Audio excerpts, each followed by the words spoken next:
Misalnya kayak Hipatia ini tahu nggak dibunuh dengan cara apa? Dia dibunuh dengan dalil. Dia dibunuh dengan teks Alkitab bahwasanya tidak pantas bagi perempuan untuk ngajar untuk di publik. Iran itu sempat jadi epicentrum peradaban Islam Persia. yang luar biasa sekali. Betul, Dinasti Abbasiyah ya.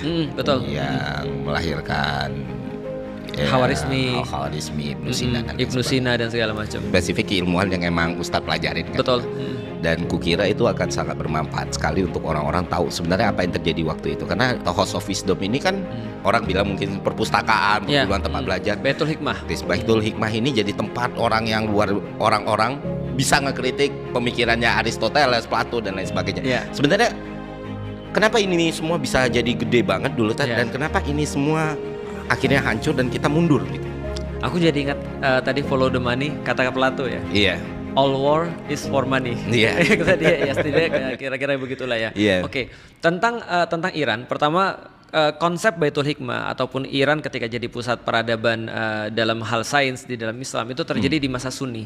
Jadi ketika orang-orang Persia dikonvert jadi Islam dan terus kemudian mereka itu Sunni. Jadi terus kemudian mereka membangunlah sebuah safe house sebenarnya untuk orang-orang seluruh dunia. Dan kita tahu pada saat itu adalah persekusi terhadap orang-orang pagan dan orang-orang yang ateis itu besar sekali.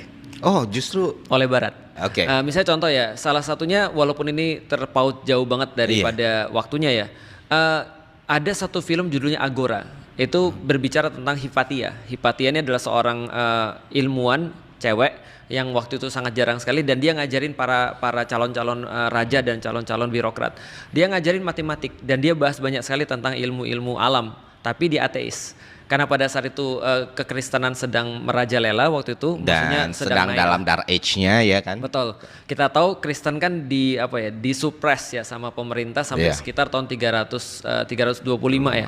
Sampai 325 mereka terus kemudian dijadiin agama resmi negara, mereka mulai ekspansi dan jadi hukum. Betul, dan jadi hukum. Orang-orang yang pemikir-pemikirnya disuruh milih kan ya. Kalau kamu nggak mau masuk Kristen, kamu termasuk heretics kan gitu. Oh. Ya, misalnya kayak Hipatia ini tahu nggak dibunuh dengan cara apa? Dia dibunuh dengan dalil. Dia dibunuh dengan teks Alkitab bahwasanya tidak pantas bagi perempuan untuk ngajar untuk di publik. Maka dia tahu ada kerang nggak mas? Kerang yang di pantai yang sangat tajam. Nah itu dikulitin satu persatu.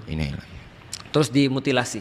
Nah, itu yang terjadi pada Hipatia dan ini terjadi pada banyak sekali juga orang-orang yang belajar sains. Nah sehingga itu terjadi brain drain akhirnya ke negeri-negeri muslim. Orang-orang muslim itu menampung mereka dengan seluruh keahlian-keahlian mereka, dengan seluruh apa yang mereka sudah bangun sebelumnya yang merupakan tradisi Yunani.